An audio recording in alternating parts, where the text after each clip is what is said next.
Number 1. Magbigay ng magandang halimbawa. Ang mga bata ay madalas na nanggagaya sa kanilang mga nakakatanda. Kung gusto mong mapanatili ang isang positibong kaisipan, ituro sa kanila ang tamang halimbawa sa pamamagitan ng iyong sariling pag-uugali. Number 2. Pagtuturo ng pagpaplano. Ituro sa mga bata ang kahalagahan ng pagpaplano. Pagsasanayin sila sa pag-set ng goals at pagbuo ng plano kung paano ito makakamit. Number 3. Regulasyon ng media consumption. Bantayan ang oras at nilalaman ng kanilang pinapermit na panunood at paglalaro. Iwasan ang mapanirang nilalaman at limitahan ang oras na nagugugol sa mga gadget. Number 4. Regular na komunikasyon. Maging bukas sa pakikipag-usap sa mga bata. Ipaliwanag sa kanila ang mga bagay-bagay at itanong kung paano nila nararamdaman tungkol dito. Number 5. Promosyon ng positibong pag-iisip. Ituro sa kanila ang halaga ng pag-iisip ng maayos at paghahanap ng positibo sa bawat sitwasyon.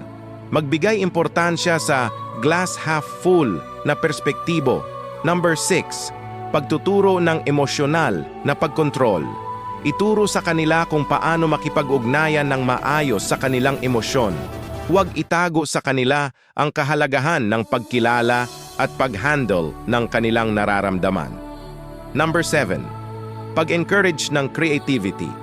Payagan silang magpamalas ng kanilang kahusayan at pagiging malikhain. Ang pag-develop ng kanilang sining at talento ay makakatulong sa kanilang magkaroon ng positibong outlet. Number 8. Pagtuturo ng time management. Ituro sa kanila kung paano magplano ng kanilang oras. Ang maayos na pamamahagi ng oras para sa pag-aaral, pahinga at iba pang gawain ay mahalaga para sa kanilang kabatiran.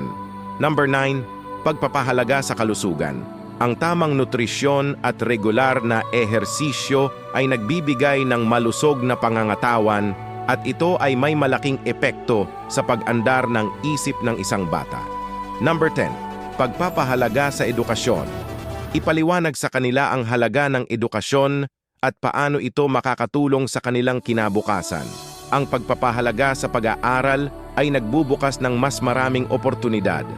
Sa pangakalahatan, ang pagtataguyod ng positibong pag-iisip at tamang halaga sa buhay ay maglalagay ng matibay na pundasyon sa isip ng bata habang sila ay lumalaki.